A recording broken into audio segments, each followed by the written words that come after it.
세상의 모든 지식 언더스탠딩. 김상훈 기자가 준비해 오신 소식은 조금 전에 이거보다도 더 중요할 수도 있는데 네. 이 프로가 자꾸 진흙탕 싸움을 하는 바람에 네.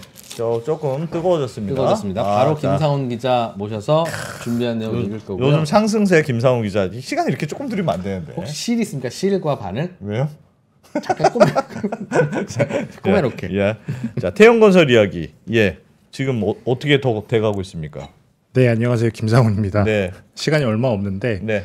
제가 오늘 전해드릴 얘기는 지금 채권단이랑 태영건설 쪽에서 싸우고 있는 것 중에 하나가 우발 채무가 얼마냐예요.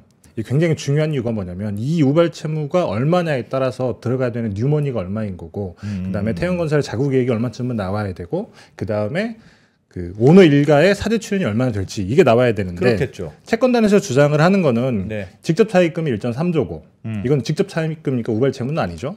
거기에 더해서 이행 보증이 5.5조, 연대 보증이 9.5조 이게 다 우발 채무다. 그러니까 우발 채무가 어마어마하게 많다는 얘기를 하고 있는 거고 태영건설 쪽에서는 무슨 소리냐 우발 채무는 2.5조 정도밖에 안 된다 이렇게 주장을 하고 있습니다. 네. 제가 엊그제 그 방송을 하면서 슬라이드 하나 띄워주시면 그때 이렇게 말씀을 드렸어요. 이게 11월 말 기준으로 봤을 때 한국기업평가에서 계산을 해보니 PF 우발 채무는 한 3조 정도가 되고 네. 이 중에 실제로 현금이 필요한 건 1.1조 정도 되더라. 그래서 최소한 현금이 1조 정도 필요하다라고 말씀을 드렸었는데 네.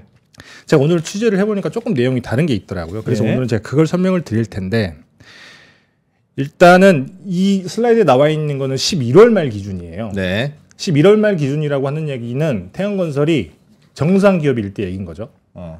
정상 기업일 때는 PF 우발 채무를 어떤 방식으로 계산을 하냐면 보통 건설사가 이제 PF 사업에 신용 보강을 해주는 방법이 4가지 정도가 있습니다. 예. 첫 번째가 연대 보증, 채무 인수, 그다음에 자금 제공 의무. 여기까지는 우리가 흔히 말하는 지급 보증의 범주 안에 들어가요. 그렇기 때문에 예를 들면 PF 대출 잔액이 1억이다.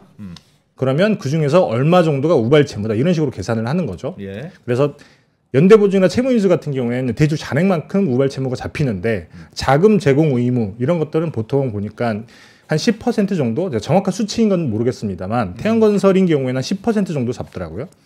이 정도 잡히는 거고 책임준공 우리가 많이 하는 책임준공인 경우에는 우발 채무로 잡히지가 않습니다. 그래서 여기에는 책임준공의 우발 채무가 다 빠져 있는 거예요.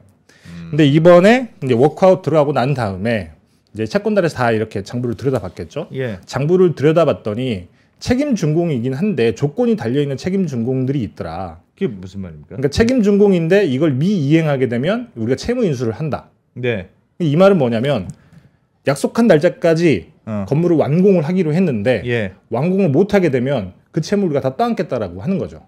그런 것만 우발채무로 보겠다? 맞습니다.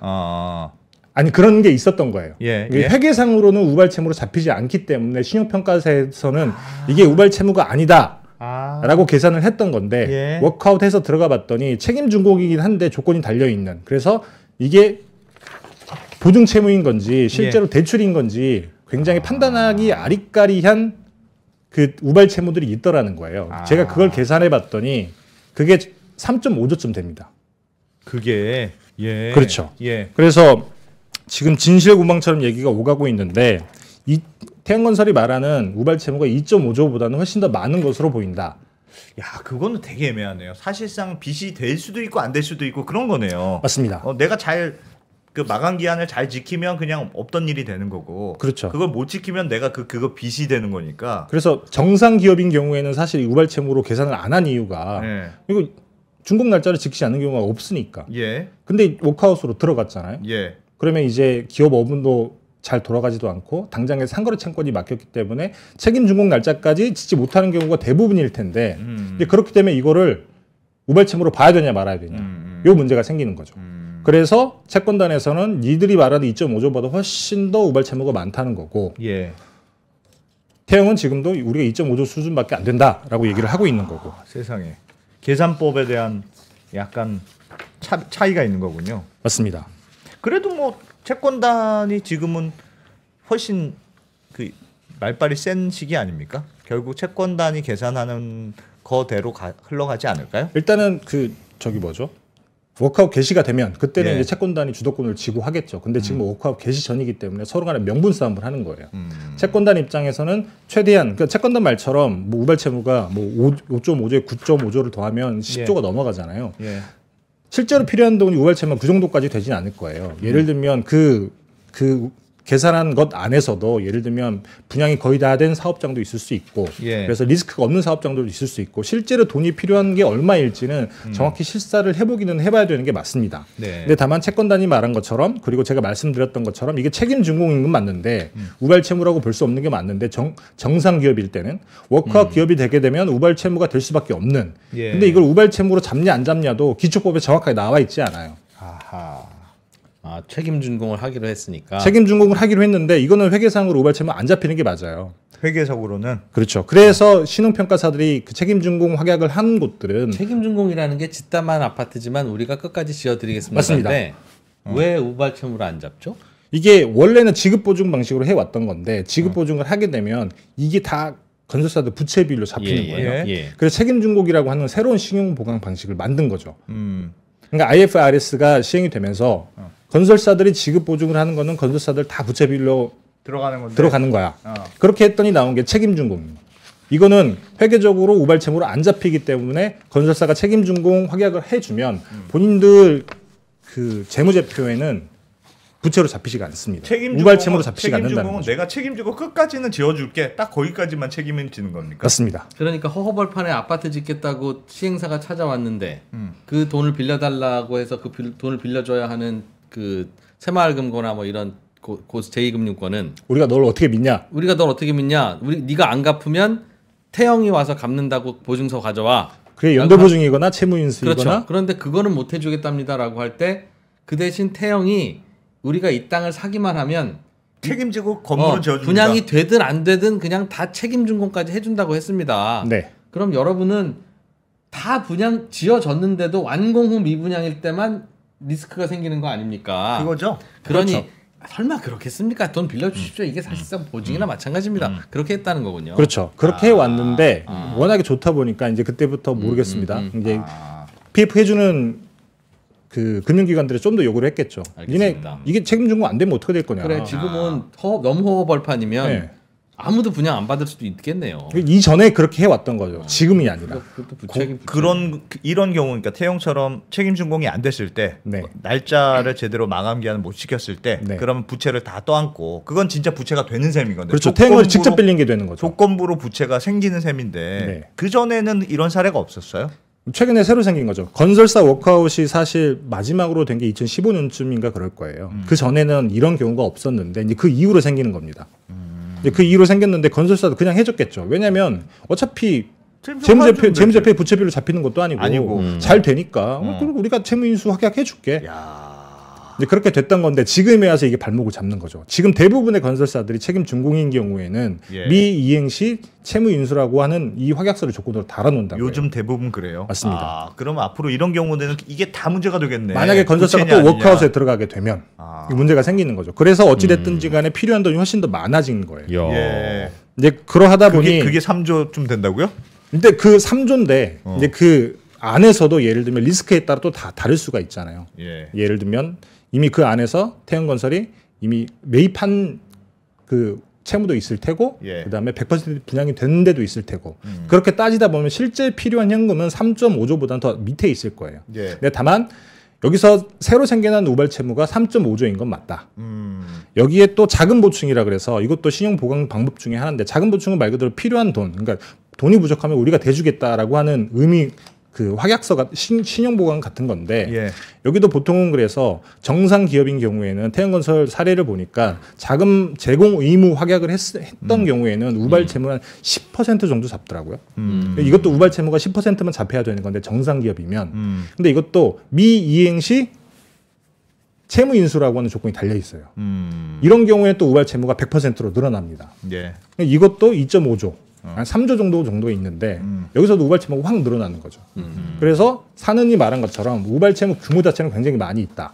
다만 그 안에서 실제로 현금이 필요한 게 얼마인지 요거는 들어가서 직접 실사를 해봐야 되는데 태영건설이 말하는 것처럼 2.5조보다는 훨씬 더 많을 것이다. 이렇게 볼 수 있다라는 겁니다. 이렇게 되면 그 거기에 대한 분장이 있어요. 그리고 지금 말씀하신 대로라면 그 부채 우발 채무가 더 늘어난 걸로 계산이 될 수도 있을 것 같은데 맞습니다. 그러면 지금 태양건설이 워크아웃 들어가는데 문제가 많이 생깁니까? 생길 수밖에 없죠. 지금 당장에 태양건설이 주장하는 건 우리 우발 채무가 니네들이 말하는 것처럼 많지 않으니까 자구 계획은 우리가 내는 걸로도 충분해라고 주장을 할 수 있지만 우발 채무가 더 많아지게 되면 자구 계획을 훨씬 더 많이 세게 내야 되는 거죠. 그래서 오늘의 뉴스의 요지는 워크아웃 합의가 안 될 가능성이 크다. 있다. 그런 얘기네요. 커졌다 생각보다. 그리고 와. 합의가 되더라도 이 문제는 해결 안 될 가능성이 더 크다. 맞습니다. 메워야 할 돈이 많고 그렇죠. 결국 그건 채권단이 손해 보거나 뭐 태형 쪽에서 손해 봐야 되는데 어쨌든 채권단도 이럴 거면 그냥 법정 관리 보내시죠. 할 가능성도 높고. 그럴 가능성도 매우 높고 그리고 실제로 워크아웃이 개시가 75% 동의를 받아서 개시가 된다고 하더라도 예. 개시되기도 쉽지 않은 게 아까 말씀드렸던 그 책임 준공 미이행 시 채무 인수 이 약정을 해 놓은 경우에는 그러면 이 채권 보증 채권자들을 금융 채권자로 둬야 되는지 보증 채권자로 둬야 되는지가 굉장히 달라져요. 굉장히 많은 밑에 있는 단위 농협 이런 것들, 단위 협동조합들이 그 안에 들어가 있는데 금융 채권자가 되면, 그러니까 대출 채권자가 되면 워크아웃이 개시가 되고 난 뒤에 직접 뉴머니를 집어 넣어야 됩니다. 그렇겠죠. 근데 뭐 사업 보증하고 이런 지역 단위 협동조합들이 그 뉴머니를 집어 넣을 수가 있겠습니까? 예. 그러면 만약에 기초법으로 판단이 어렵긴 하지만 채권단에서 이거는 대출 채권자로 봐야 된다라고 판단을 내리게 되면 뭐 금융당국에서 당연히 해줘야겠지만 여기는 그러면 대출 채권자가 되는 건데 이 사람들이 다 그 뭐랄까요 그 75% 동의 우리 워크아웃 갑시다라고 하는데 손을 들어줄 거냐 이런 문제가 또 손 생기는 들어주고 거죠. 나면 돈 더 내야 되는데. 맞습니다. 그 전문가들 사이에서 그건 논란이 있는 주제입니까? 아니면 야 이거는 거의 우발채무로 봐야 되겠네. 그러니까 말씀하셨던 책임 준공으로 끝나는 게 아니고 잘 안 되면 그 부채 이렇게 인수할게요.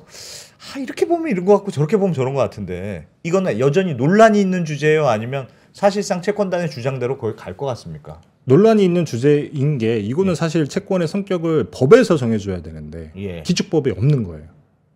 제가 아는 바로는. 그래서 채권단에서 가장 골치 아파하는 게 최근에 문제가 되는 게 TY홀딩스의 연대보증 문제. TY홀딩스가 태형건설에 연대보증을 해줬는데 태형건설이 워크아웃에 갔잖아요. 그러니까 채권이 묶여 있는 거예요. 근데 연대보증을 했으니까 그 채권을 들고 있는 사람은 지주사를 쫓아가야 되는 겁니다. 그럼 지주한테 가서 돈 내. TY홀딩스는 워크아웃 기업이 아니기 때문에 그 갚아줘야 돼요. 이제 갚아줬더니 당장에 금융당국에서 뭐라고 하냐면 니네 뼈를 깎으랬더니 왜 남의 뼈를 깎냐. 이 얘기를 하고 있단 말이죠. 근데 그 연대보증 금액이 얼마인지 몰라요. 제가 재무제표를 찾아봤는데 안 나와 있더라고요. 제가 못 찾는 건가 싶어서 전화해서 물어봤는데 아직까지 답을 받지 못했는데 그 연대보증 금액이 얼마인지 모르고 뭐 당국은 알고 있겠죠. 이 골치 아픈 거 하나. 두 번째가 이겁니다. 책임준공 후 책임준공 미이행 시 채권 인수. 채무 인수인데 이걸 대출 채권으로 봐야 될지 보증 채권으로 봐야 될지. 진짜 산 넘어 산이구나 여기는. 알겠습니다. 이렇게 하도록 하죠. 네. 태형건설 이 이슈는 계속 좀 우리 김상훈 기자가 좀 열심히 팔로우하고 계신데 네, 좀 해주십시오. 네, 끝까지 좀 알겠습니다. 알겠습니다. 네. 네. 근데 지금 생각하니까 태형건설은 이럴 거면 그냥 보증서 끊어줄 게 아니라 태형이 회사채를 발행해서 차라리 그럴 걸. 그 돈으로 그냥 직접 대출을 해줄 걸 그랬어. 어차피 내 돈 날라가야 되는 건데. 부채 비율이 올라가죠. 근데 보증서 끊어줘도 부채 비율은 똑같이 올라가잖아요. 지금까지는 책임준공은 올라가지 않았다니까. 지금까지는 안 올라갔으니까. 지금은 보증서 끊어준 게 많으니까 그 보증서 끊어줄 거면 차라리 그냥 내가 돈도 빌려줘서 예대 마진도 내가 먹지. 이렇게 될 줄 알았으면 그랬겠죠. 리스크는 똑같은데 이렇게 될 줄 알았으면 못 그랬겠죠. 이렇게 될 줄 어떻게 알았겠습니까? 알겠습니다. 네, 알겠습니다. 자, 김상훈 기자님 고맙습니다. 네, 감사합니다. 네. 자, 오늘도 뜨거운 얘기 했고요. 이 프로는 가면서 또 마음이 무겁습니다. 전국에 계신 그 세입자 여러분. 네. 제가 여러분 미워서 그러는 거 아닙니다. 진짜. 나라가 걱정돼서 그러는 겁니다. 예. 네. 저희 아들, 딸들도 세입자가 될 겁니다. 당연히. 그러니까 왜 제가 세입자를 미워하겠습니까? 네. 진짜 오늘 그 얘기하고 되게 걱정되는 모양이네. 저 요즘 진짜 악플이 무섭습니다. 네, 여러분 살살 달아주시고 저희 그만 물러가겠습니다. 네.